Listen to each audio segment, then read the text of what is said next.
Racistas, não passarão! Machistas!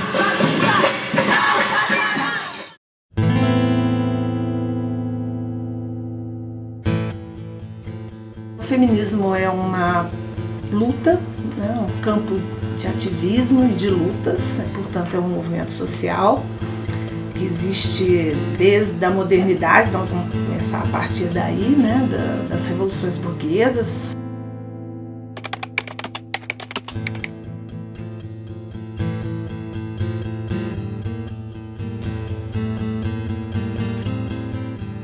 Além de ser um movimento social propriamente dito, também é um campo de produção teórica, né?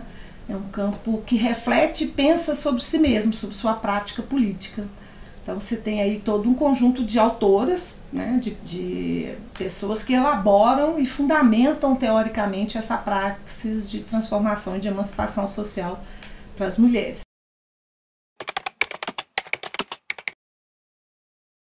O feminismo é mais uma prática e um olhar diferenciado de uma prática machista, ou seja, diferenciado, antagônico a uma prática patriarcal e machista. Os feminismos são lutas que questionam de uma forma bem geral todos os sistemas de desigualdade e de violência.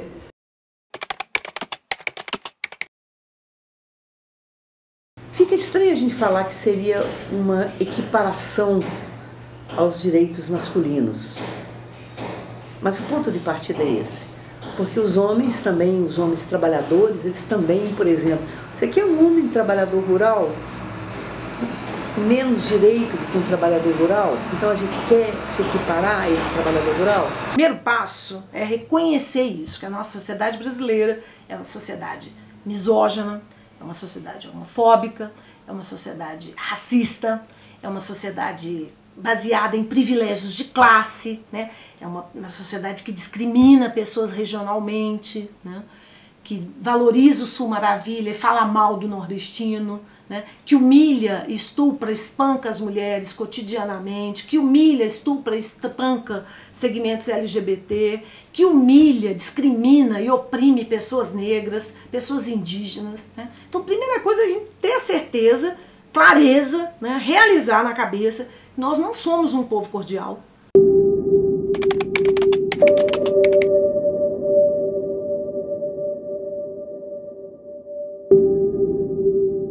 A luta da mulher, ela anda par e passo com a luta democrática e com a luta social, racial e de humanidades.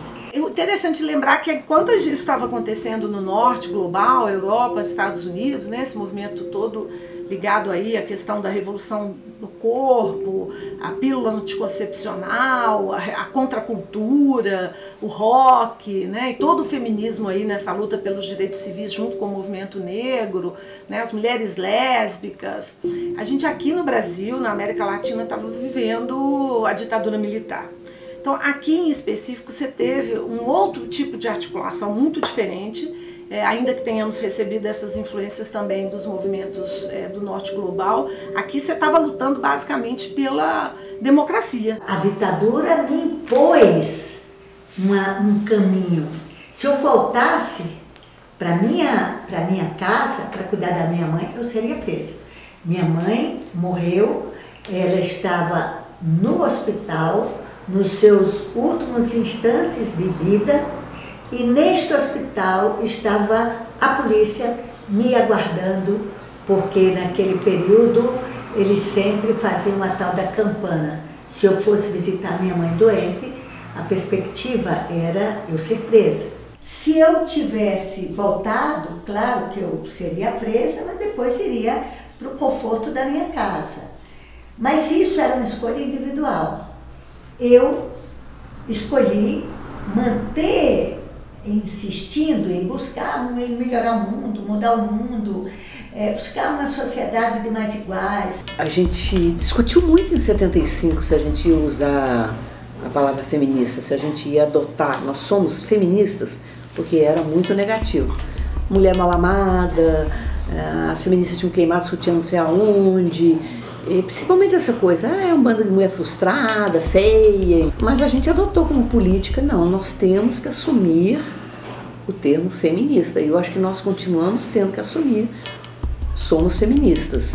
E aí o feminismo vem com uma grande renovação, dessa vez trazendo a questão de dinâmicas e de processos que não se deram na primeira onda, como por exemplo a luta das mulheres negras, a luta das mulheres lésbicas, a luta pelos direitos sexuais e os direitos reprodutivos, uma questão do acesso ao corpo. Nessa chamada segunda onda era muito o corpo nos pertence, a palavra de ordem era o direito ao aborto, o corpo nos pertence. A gente criou um jornal que chama De Fato, e lá dentro esse núcleo atuava muito. Todo jornal tinha praticamente uma matéria de cunho feminista.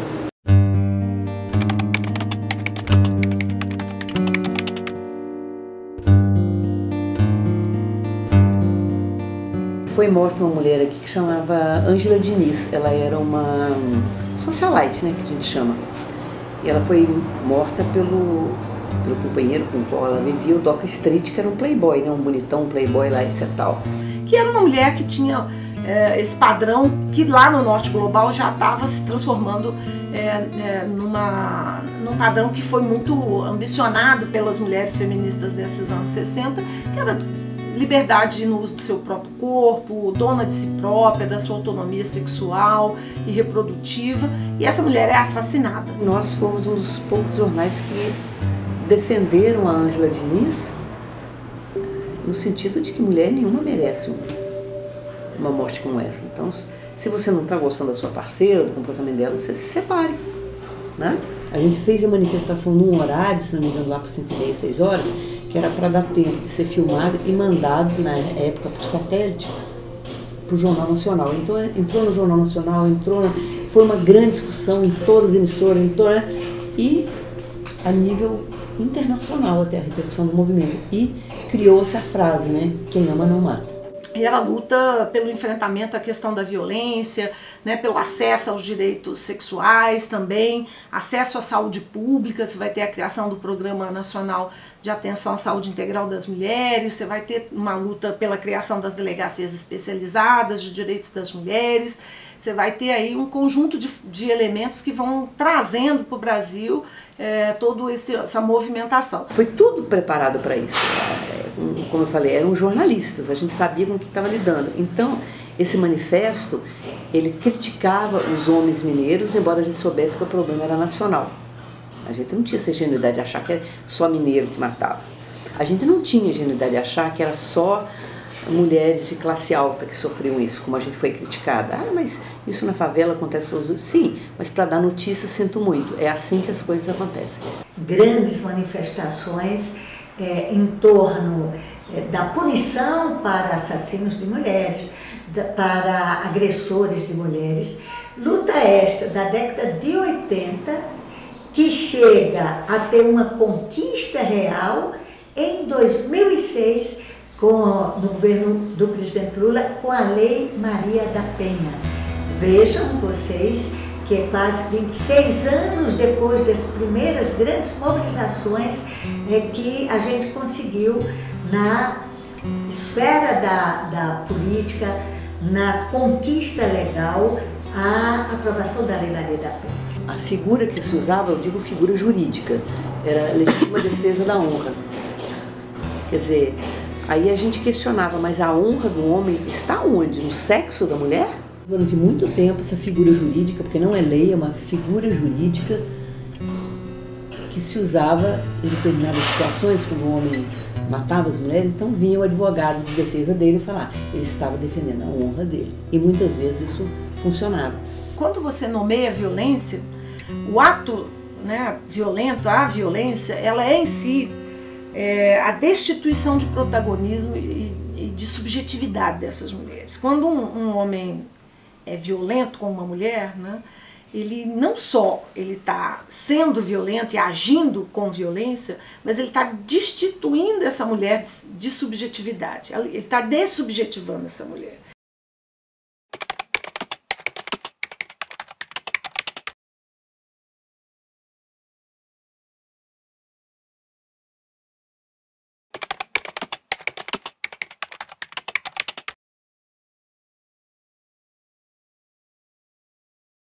movimento feminista avançou muito nas suas conquistas, porque avançou muito nas suas lutas, foi para as ruas, se organizou. Mas o movimento feminista também, ele teve uma outra versão, se abriu e se integrou aos outros movimentos sociais. Então você tem o feminismo nas entidades estudantis, você tem o feminismo nas entidades sindicais, você tem o feminismo nos movimentos antirracistas, você tem o feminismo nos movimentos de combate à homofobia.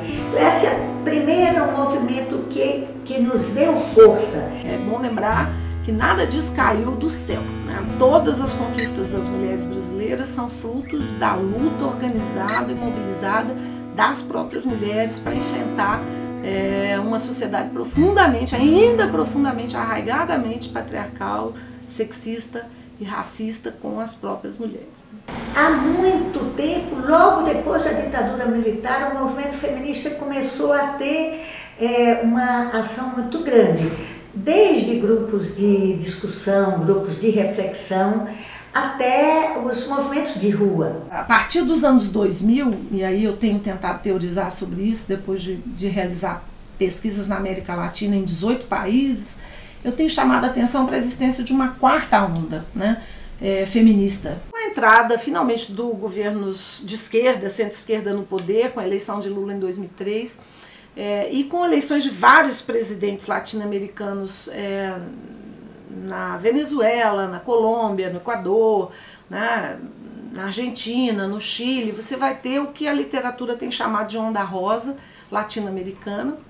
E essa onda rosa é a chegada de governos de esquerda ou de centro-esquerda ao poder, que vão abrir, né, uma agenda importantíssima de transformações e de mudanças, e que vão impactar muito profundamente também a organização dos movimentos feministas. Não é possível transformar a realidade olhando só para um detalhe ou só para uma especificidade, né? Mas é muito difícil fazer isso porque nós temos uma realidade complicada para transformar, né? Muitas ativistas lésbicas, muitas ativistas começaram a problematizar dentro da agenda feminista a heterossexualidade compulsória. O que é isso, né? Que é o lugar de privilégio das pessoas que têm relações heterossexuais, né? A discussão das mulheres lésbicas, trans e tal, bissexuais, tem conseguido um alcance maior assim, nos fóruns de debate e na rua. O feminismo lésbico, né, o ativismo lésbico trouxe o debate, né, da transgeneridade, o debate dessa crítica a essa matriz binária da organização das sexualidades, né, homem e mulher.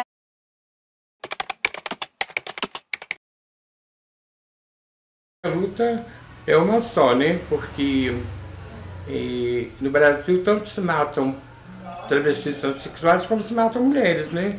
Que nasceram biologicamente mulher. Eu acho que hoje o grande desafio do feminismo é ser feminista para além do feminismo, né? Então você tem aí uma dimensão de ativismo interseccional feminista, onde você precisa construir, né, formas de pensar o feminismo de maneira interseccionalizada, né? De maneira completamente onde não só a questão das mulheres, né, a dinâmica do se tornar mulher ou de se construir mulher seja importante e relevante, mas qual mulher, né? Uma mulher negra, uma mulher branca, uma mulher jovem, uma mulher idosa, né? Uma mulher de classe média, uma mulher trabalhadora, uma mulher da periferia, uma mulher lésbica, uma mulher cisgênero, uma mulher transgênero. O transfeminismo é uma agenda muito importante também desse entrecruzamento, né, de ativismos. A ditadura até hoje não acabou. Nós vivemos numa ditadura constante, porque a gente não tem voz.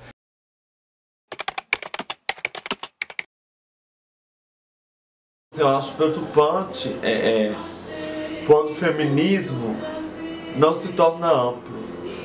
Porque as mulheres travestis, as mulheres trans fazem parte do gênero feminino e fazem parte do movimento feminista também. Eu acho que a gente precisa trabalhar a ideia de que a mulher biológica que nasce uma vagina é a mulher. A violência é maior com pessoas trans porque quando você pensa numa lésbica, você pensa em quê?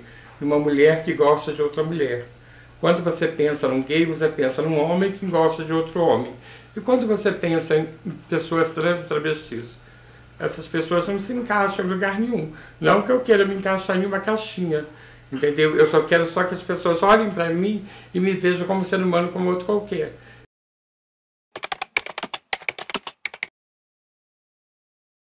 São lutas muito próximas porque a gente tem uma sociedade que desumaniza esses perfis de pessoas, né? Nunca é fácil, né? A aceitação da família sempre é uma coisa dolorosa. A identidade de gênero é uma parcela, né, da construção das identidades das pessoas, né? Ela não resume toda a identidade da pessoa.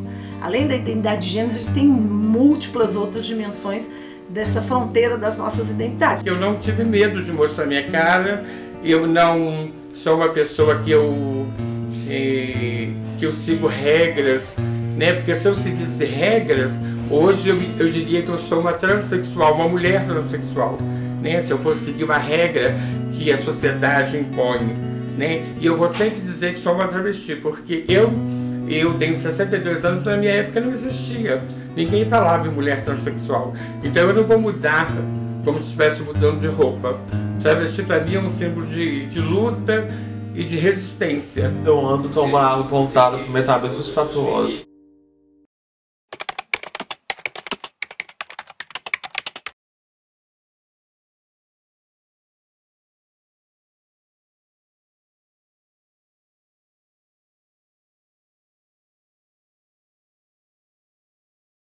Outras pessoas podem andar com um mínimo de segurança, eu não posso andar com um mínimo de segurança na rua.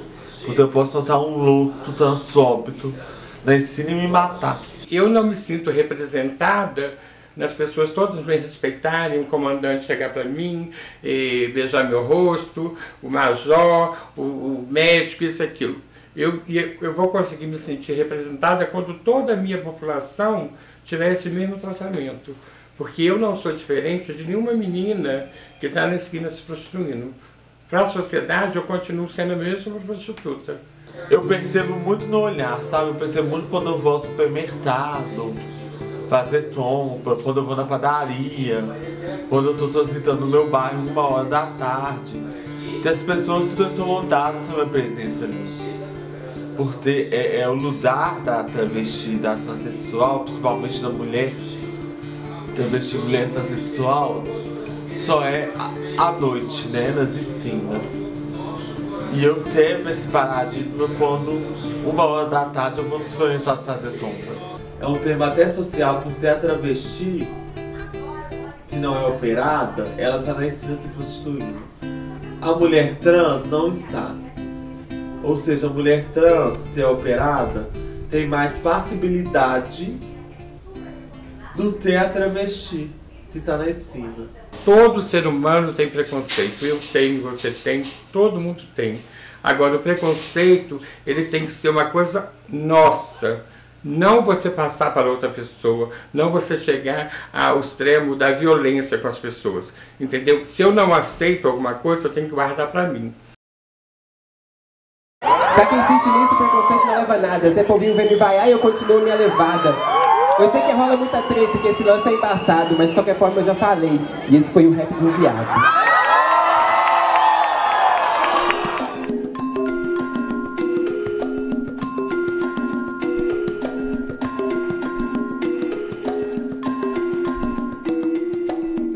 No meu caso, não tem como eu desvencilhar o racismo da transfobia, porque eu sofro as duas coisas na mesma intensidade. Ainda é muito difícil demonstrar para grupos que acham que não existe racismo no Brasil, que nós vivemos numa democracia racial, como que o racismo opera, porque existe todo um trabalho para que esses grupos dominantes desqualifiquem o debate da luta antirracista. Em tempos tão temerosos, né? Tempos de retrocesso dos direitos civis, dos direitos humanos,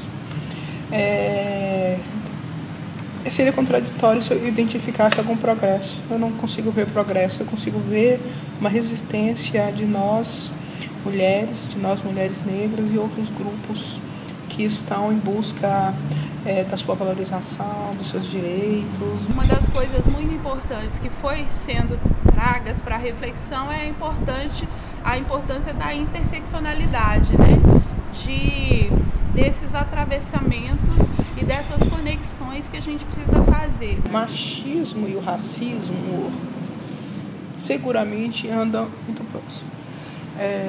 Eu costumo dizer que normalmente o pacote vem junto. Normalmente aquela pessoa que é racista, é machista, é homofóbica, sabe? Normalmente é uma pessoa que está carregada de vários preconceitos em si.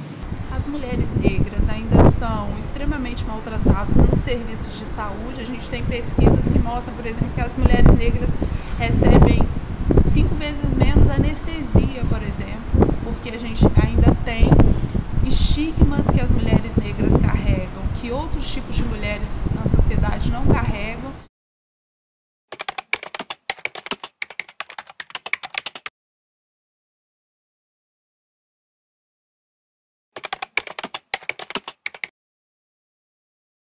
A grande questão hoje em dia é isso, né? A batalha para a gente ser quem a gente é, tanto no movimento LGBT, no movimento negro, no movimento feminista, a gente está lutando para a gente só ser o que a gente veio para ser mesmo, assim. Assumir o seu cabelo crespo é também assumir a sua identidade, é trabalhar a sua autoestima, sabe? É valorizar o seu pertencimento étnico. Então isso é muito importante na disputa de espaços e da cultura que nós estamos no cotidiano. Quanto mais crespo o cabelo, quanto mais escura a pele, mais a pessoa é alvo de discriminação, de preconceito e de racismo. Então, afirmar essa condição étnica, sobretudo por meio do cabelo, significa uma afirmação da sua identidade, uma disputa política e ideológica na sociedade brasileira. A representatividade ela é muito importante, porque quando a gente não se vê, é como se a gente não existisse, né? Eu penso que é criar mesmo pautas, né? Criar pautas cotidianas, criar roda de conversas dentro da universidade, fora da universidade, criar mecanismos de apresentar na mídia as nossas falas, as nossas pesquisas, denunciar situações de machismo, situação de racismo.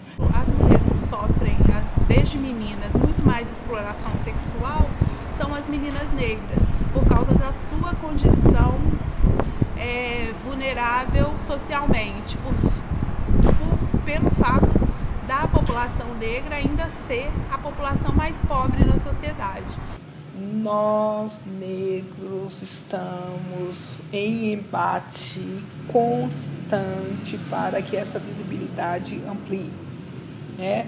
Então, é por força das nossas reivindicações, das nossas denúncias, das nossas disputas midiáticas que esse progresso se deu, ainda que um pouquinho, e não por benesses do Estado, né, dos produtores da mídia, dos produtores globais da mídia, mas é por força de uma pressão. A gente sofre racismo, logo a gente tem demandas diferentes, né? E aí o racismo ele vem na estrutura da nossa sociedade e aí ele esbarra também na questão social, na questão de classe. A maior parte das mulheres negras, assim como é a maior parte da sociedade, da parte negra dessa sociedade, é pobre. Então, essa questão classista é muito complexa, porque muitas vezes a mulher negra tem que superar determinados enfrentamentos da desigualdade de classe para enfrentar com mais tranquilidade as situações do racismo. As mulheres ganham menos do que os homens. E as pessoas não entendem, mas como? Por quê? Porque há uma compreensão de que você rebaixando os direitos, rebaixando o reconhecimento, não promovendo as mulheres, você também mantém rebaixado os salários dos homens. Estar nas instituições e ter essa sociedade vibrante, ativa, que busca construir os sentidos da democracia no cotidiano, é o que pode nos projetar no próximo período com condições de enfrentar o fascismo. E qual é o instrumento que esse grande sistema financeiro usa para isso? É a disputa das ideias. A gente não vai encontrar instituições democráticas em grande escala se nós não tivermos esses processos democráticos aqui acontecendo no miudinho. Ao mesmo tempo, não dá para esperar que a gente tenha uma grande revolução no cotidiano, né, a partir das lutas, enquanto a gente não alcança as instituições. Por isso que a gente precisa pressionar as instituições e, ao mesmo tempo, desenvolver essa resistência cotidiana. Essas várias dimensões das identidades estão fortemente politizadas. Então, uma das fronteiras muito importantes do ativismo hoje feminista é o movimento negro, são as mulheres negras. Então, a identidade racial, étnico-racial, a América Latina hoje tem um ativismo indígena, por exemplo.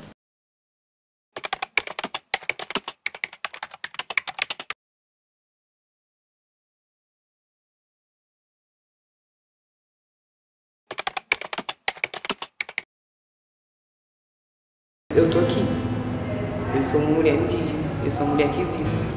Tenho as dores que compartilho com todas as mulheres do mundo, mas também tenho pautas que são só das mulheres indígenas.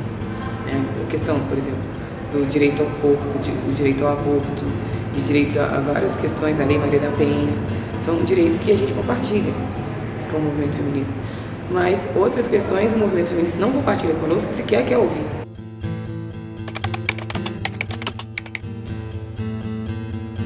A mulher indígena só vai saber que é o machismo quando ela começa a ter a via de integração, né? Porque o homem indígena, ele é um homem muito cuidador, né? Ele tem muito medo da sua jocana sair para fora, ele tem medo também que a gente vai sofrer o preconceito aqui fora, mas também ele quer ser, tipo, já é da cultura, o homem que manda, é o homem que faz, ele é o provedor. E hoje a gente não vive mais isso, né? Hoje a gente vive num pleno século XXI, da qual a mulher, ela é capaz de sustentar, ela é capaz de buscar o sustento para o próprio filho, ter sua opinião própria. E eu vim conhecer isso aqui. Ser mulher indígena, eu acho que é um peso muito grande. Estar na cidade é um triplo peso. Você está fora do seu território, você está longe das suas tradições, você está longe do que te preenche, do que te faz ser quem você é. Isso é muito frustrante, dói muito. E a gente tem que estar o tempo todo buscando nossas origens, as nossas raízes, e se protegendo, porque, por exemplo, eu estou com esse traje, eu estou com meu traje, estou com um traje tradicional, mas eu não poderia estar assim, andando de ônibus, eu não poderia andar, eu não posso andar assim na rua, porque as pessoas não têm respeito, acham que é ofensivo, que é vulgar, ou que é uma fantasia, ou que é um fetiche, né? Na verdade, a mulher indígena foi objetificada. É claro que todas as mulheres do mundo sofrem essa objetificação, mas ser mulher indígena é tanto uma ligação profunda com a Mãe Terra, quanto é uma ligação profunda com as dores do mundo. Então, a gente se sente como mãe do mundo. Como mulheres, a mãe são os homens, né? Nós não estamos aqui para ser domesticadas. E a Mãe Terra não está aqui para ser sugada e nem domesticada. Quem invadiu o nosso país, primeiramente, foram homens. E todas nós aqui, e todos nós aqui, os homens e as mulheres, temos uma história para falar da bisavó, da trisavó, que foi pega no laço, que foi pega no dente de cachorro. Eles nos amansaram de tal forma, nos domesticaram de tal forma que a gente se submeteu. E é hora da gente romper essas barreiras. A gente tem um mundo melhor. Uma das maiores demandas nossas é o direito ao território. Porque quando a gente perde, quem sofre mais com a perda do território e com as violências nas aldeias são as mulheres. Não tem como. É a gente que está cuidando da terra, que está plantando, que se preocupa com o rio, que se preocupa com a água de beber, com o artesanato, que se preocupa com os filhos, com os mais velhos, a gente que cuida, a gente é a mãe de todos. Então tudo que acontece com o nosso povo a gente sente primeiro. Então o mais importante pra gente é ter o território demarcado. A demarcação das terras indígenas é muito necessário.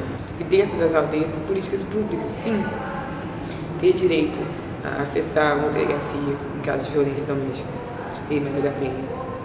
Ter direito a ter o parto da forma que a gente quiser contra a violência obstétrica. Porque uma mulher indígena vai para uma maternidade, quando é o caso de ir, na maioria das vezes é induzido sempre que ela dê conta de um parto que ela não dá conta. Eu vi minha mãe, quando a gente veio para Belo Horizonte, se esconder, não falar com os vizinhos, com vergonha do sotaque ou de falar errado. E esse silenciamento foi me sufocando. Eu falei, eu tenho que falar. Eu preciso falar. Por ela, pelo meu povo, pela minha filha. Eu preciso falar. Pela minha avó. São mulheres que foram silenciadas. O índice de indígenas, né?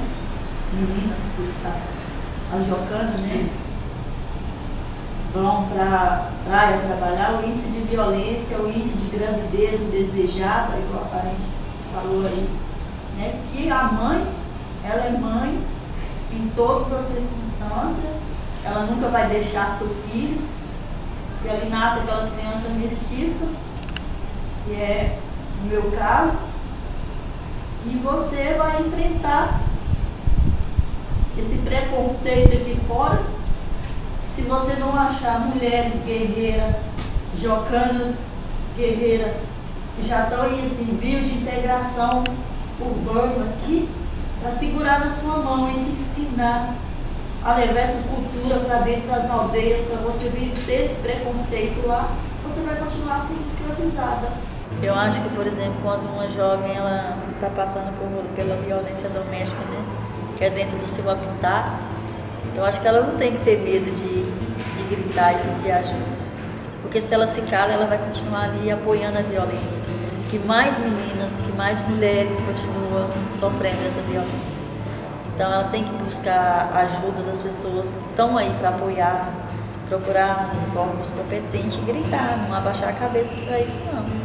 Porque quanto mais você se cala, mais 2, 3, 4 mulheres estão sendo violentada, né? Todo dia você tem que provar que existe. Todo dia você tem que provar que você é bom. Todo dia você tem que provar que você tem um projeto. Todo dia você tem que provar que a cidade precisa ouvir. Você tem que provar que a cidade tem que respeitar os povos indígenas. Todo dia é uma luta. A gente mata uma onça por dia. E a gente tem perspectivas, a gente tem sonhos. Né? E a gente vai continuar lutando. Quando eu falo assim, ele catu avante. Não olha para trás. A gente não vai ficar lamentando, sabe, 15, 17 anos de exploração. A gente vai andar pra frente.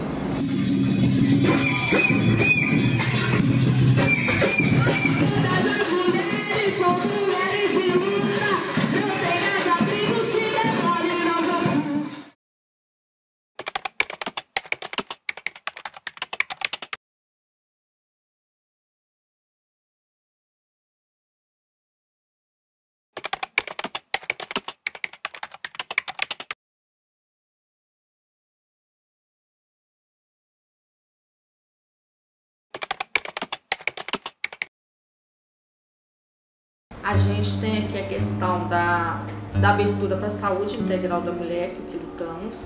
Temos a área jurídica, que aí vem a questão da mulher, né, da violação dos seus direitos humanos, ou da violência, sim, da questão da tortura psicológica, ou Maria da Penha, Lei Maria da Penha, que agora também nós lutamos que essas mulheres, seja quem for, em local de espaço de trabalho, estejam pontuadas com isso, coisa que antes não falava.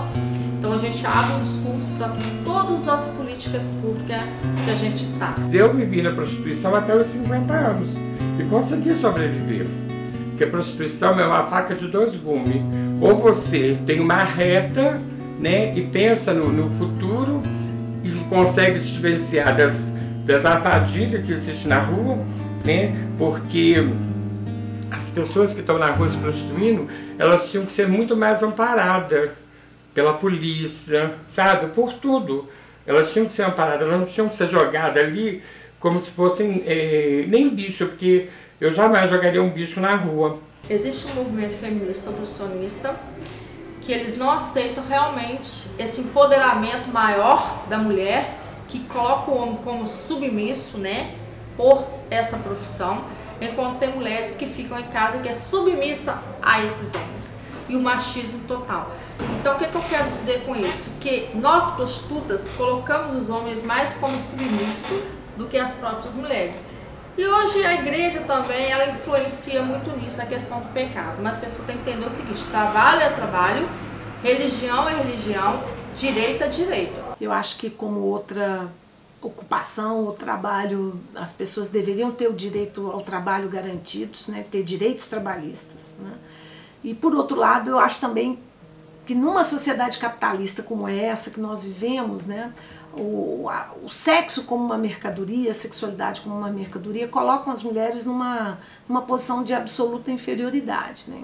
Se você quer, nós não podemos ser a mesma pessoa em todo o âmbito trabalhista. Porque se houvesse só médico e advogado, já imaginou como seria? Não teria esse diálogo entre profissões. Cada um nasce por uma coisa. Cada um vai ser aquilo que gosta e que quer. Agora, tem pessoas que não gostam de nenhum trabalho. Advogado está advogando e não gosta. Não é diferente de nós prostitutos que está trabalhando e não quer, às vezes, aquela ocupação. A prostituição, para mim, ela tinha que ser um lazer. A pessoa teria que ter direito a trabalho, a carteira assinada, a férias, a tudo que uma pessoa que se diz normal tem. Pessoas travestis, transexuais e homens trans tinham que ter também. Porque são pessoas capacitadas para estar em todo tipo de lugar. Regulamentar a profissão é dar direito e voz ao trabalho das nossas mulheres, seja garoto de programa, trans ou mulheres. Dar direito. Não dá para negar que essas mulheres se inserem nesse contexto mais amplo, onde o corpo das mulheres ainda é um objeto, ainda é uma mercadoria.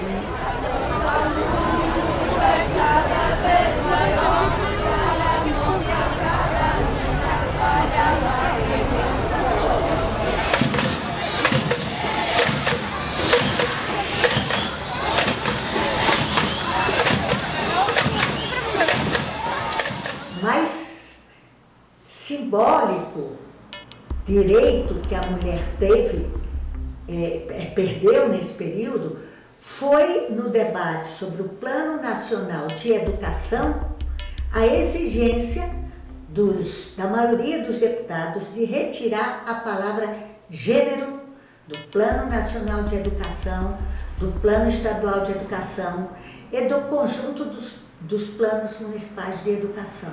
Esse debate recente porque nasceu nos anos 90, né? Não é tão recente assim, mas agora está ganhando muita arena, muito espaço na esfera pública, sobre a famigerada ideologia de gênero, é uma reação de uma das instituições que mais lutou e se organizou para manter as mulheres sob o domínio masculino, que é a igreja. As instituições religiosas, infelizmente, a maior parte delas, né, a sua imensa maioria, são instituições profundamente patriarcais, arraigadamente patriarcais, baseadas em modelos de organização e de sociabilidade de gênero, onde homens mandam e mulheres obedecem. Quando as mulheres desejaram, por exemplo, escolher os próprios casamentos, as igrejas estavam lá para dizer não. Quando as mulheres quiseram, né, se separar dos seus maridos agressores, violentos, as igrejas estavam lá para dizer não. Quando as mulheres quiseram, portanto, ganhar o direito ao desquite, depois ao divórcio, as igrejas estavam lá para dizer não. Quando as mulheres desejaram ter controle sobre a sua autonomia sexual e ter os seus filhos, né, planejadamente, organizadamente, usando preservativos, inclusive para se proteger de doenças gravíssimas que matavam muitas mulheres casadas, as igrejas estavam lá para dizer não. Eu adoro qualquer tipo de religião, seja crente, umbandista, candomblessista, católico, mas eu acho que a religião tem o seu papel de fazer a bondade, mas ela tem que ficar no lugar dele, não se infiltrar em outros lugares para incentivar a violência. Os movimentos feministas criaram uma teoria feminista, um feminismo que se institucionalizou dentro do campo científico, e hoje, infelizmente, nós temos que disputar, né, a legitimidade do conhecimento científico com as igrejas. Então hoje você está vivendo aí verdadeiramente um pânico moral em torno das sexualidades, e tudo isso porque as mulheres, né, conquistaram o espaço público, conquistaram direitos na agenda pública. Todas essas conquistas das mulheres estão sendo combatidas, né, enfrentadas hoje por esse, eu tenho chamado isso de verdadeiramente obscurantismo religioso, né? É uma disputa que a gente teve que travar, isso foi travada na Idade Média, né? Quem que enuncia, né, o que é verdade científica? É a igreja ou é a academia? O que você tem é uma tentativa de retradicionalismo moral, né? De reconverter as mulheres para dentro do espaço doméstico, para dentro das relações heterossexuais, para dentro das formas de exercício de relações de gênero baseadas na dominação dos homens sobre as mulheres. O que o nome social tem a ver com bancada evangélica? Eu queria que as pessoas me explicassem o que tem a ver uma coisa com a outra. O nome é a primeira coisa que a gente afirma a nossa identidade, né? Eu já cansei de ver pessoas morrerem dentro de casa para não ir no hospital tomar uma injeção com medo de que chamassem o nome de registro. A retificação de nome, para mim, é mais importante que uma cirurgia. Porque uma cirurgia você só mostra ela na intimidade. E o nome é a sua referência. A presença das mulheres na política vem sendo uma dura luta que só é arrancada quando as mulheres participam dos processos nas ruas, pressionam os parlamentares e chegam a ter representações suas no parlamento. Não basta ser mulher para defender os direitos das mulheres. Nós temos 52% do eleitorado brasileiro feminino, bem somos na mesma proporção, parcela maioria da população brasileira. 39,8% dos domicílios brasileiros são chefiados por mulheres, né? Temos apenas uma mulher como pessoa de referência nos domicílios, mas infelizmente a gente tem uma taxa pífia, né, vergonhosa, assustadoramente vergonhosa de representação de mulheres. Os parlamentares homens nos respeitam por educação e não por reconhecimento da nossa capacidade. Você imaginar que você tem um congresso que não tem nem 10% de direito de representação feminina, um congresso como esse, que é, né, da bala do boi, sei lá de quê, você imaginar que esse congresso não seja patriarcal machista, é ser muito ingênuo. Eu diria que a gente teve conquistas importantes e todas essas conquistas, elas foram fruto de uma pressão muito grande das mulheres. O único caminho é a auto-organização popular. A gente precisa de um fortalecimento das lutas com autonomia, com uma capacidade de mobilizar, de produzir processos de educação popular, porque só isso pode sustentar instituições democráticas. Eu, por exemplo, continuo tendo esperança no momento mais difícil que o Brasil vive, um momento de ruptura democrática, que as pessoas que pedem intervenção militar, que pedem Bolsonaro, não imaginam que eles podem viver circunstâncias prisioneiras, porque no dia que eles discordarem de alguma coisa que for contra o que pensa o governo autoritário, eles podem ser vítimas desse cerceamento. Quando se avança o direito contraceptivo, né, o conhecimento da contracepção, né, você pode ter planejamento familiar, isso foi uma gigantesca revolução nos costumes e também no processo, inclusive demográfico. Hoje há países em que você está precisando de transfusão demográfica porque as mulheres pararam de ter tantos filhos. Basta olhar para as gerações da gente anteriores, a gente vai ver as nossas avós, as nossas mães.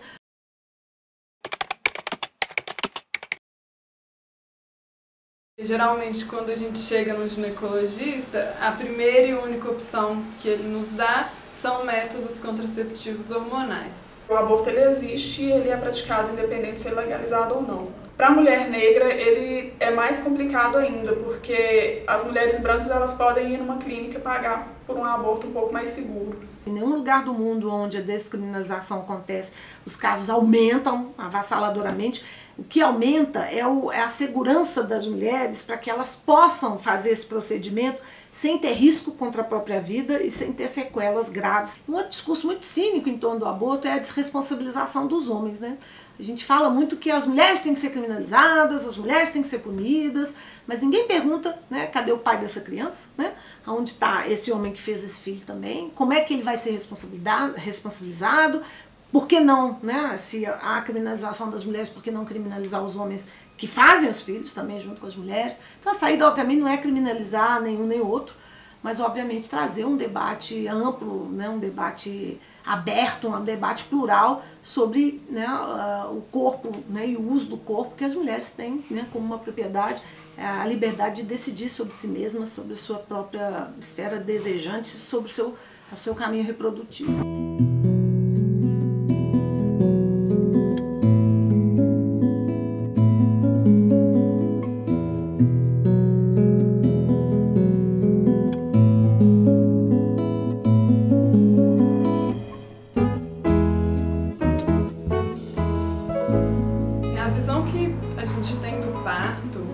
Sociedade como um todo tendo parto é como um momento de dor, de sofrimento, de desgaste da mãe, da criança e de todos os envolvidos. E na nossa vivência a gente descobriu que não necessariamente o parto é assim. O parto ele acontece dessa maneira quando a mulher é forçada a ficar em posições que ela não quer, onde a mulher é submetida a remédios, a tratamentos e desrespeitos que tanto dificultam o processo do parto, quanto tornam ele mais doloroso e mais difícil de ser suportado. Num outro ângulo, quando a mulher é acolhida, respeitada, tem um lugar confortável, uma atmosfera segura de acolhimento e conforto em torno dela, o parto pode ser um momento bonito, um momento intenso, um momento agradável e confortável para toda a família.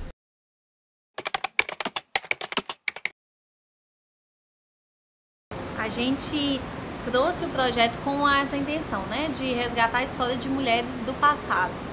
Porém, a gente tem também no projeto algumas mulheres que são atuais, são mulheres que ainda estão vivas e que continuam fazendo a luta das mulheres, continuam fazendo várias coisas incríveis, né, várias revoluções dentro das áreas que atuam.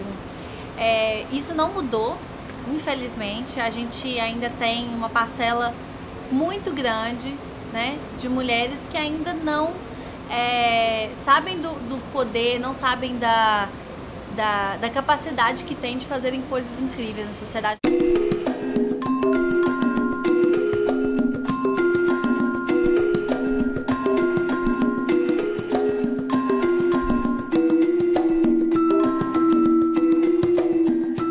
Para nós é importante contar a história das mulheres, não só contar, mas escrever a história das mulheres, registrar a história das mulheres, porque a gente já passou por muitas fases em que a mulher fazia e os caras levavam crédito. Eu estudei na escola de design e eu passei a universidade inteira estudando história de homens, estudando homens da arte, homens pintores, homens escultores, homens que foram incríveis na fotografia, e eu nunca tinha sentido falta, porque ninguém tinha falado sobre as mulheres artistas. Eu saí da universidade indignada por ter passado 4 anos estudando, lendo, numa sala com outras 40 mulheres, praticamente quase todas as professoras mulheres, e a gente não conversou sobre as mulheres das artes. Mais de 60% das pessoas que se escolarizam hoje no Brasil são mulheres, né? Mas em quais condições que essas mulheres se escolarizam? Quais são as profissões que essas mulheres estão? Quais são as profissões tipicamente feminilizadas, né? São ainda aquelas das esferas do cuidado. Então você vai para psicologia, só tem mulheres, você vai para pedagogia, só tem mulheres, você vai para enfermagem, a maioria de mulheres. Então assim, ainda hoje nós trazemos esses grilhões, né, de mudança. Muitas dessas mulheres estão ainda desempenhando o papel papel doméstico, né? Desempenhando um papel de cuidado, um papel de dona do lar. E muitas dessas mulheres estão produzindo, porque elas produzem muito e coisas incríveis e não são reconhecidas por essas tarefas. Ampliar o debate, né? Abrir o debate com as pessoas, discutir abertamente com as pessoas sobre esse tipo de violência machista, patriarcal, sobre a violência racial no Brasil, sobre a violência LGBT, homofóbica, transfóbica no Brasil, e não escamotear, não esconder esse debate, não fugir desse debate, mas enfrentá-lo, né? Fazê-lo com a dignidade e buscando o reconhecimento desses públicos, né? Sem dúvida, se a gente conseguisse difundir uma cultura, né, valorizando os direitos humanos dessas pessoas, que são seres humanos assim como qualquer outra pessoa, a gente viveria numa sociedade muito melhor, eu não tenho nenhuma dúvida. Quando uma pessoa falar pra você não está, esteja. Quando ela fala pra você não ser, seja. E quando ela falar pra você não fazer, faça. É impressionante o quanto é belo uma mulher triste quando ela passa pelo viaduto, quando ela passa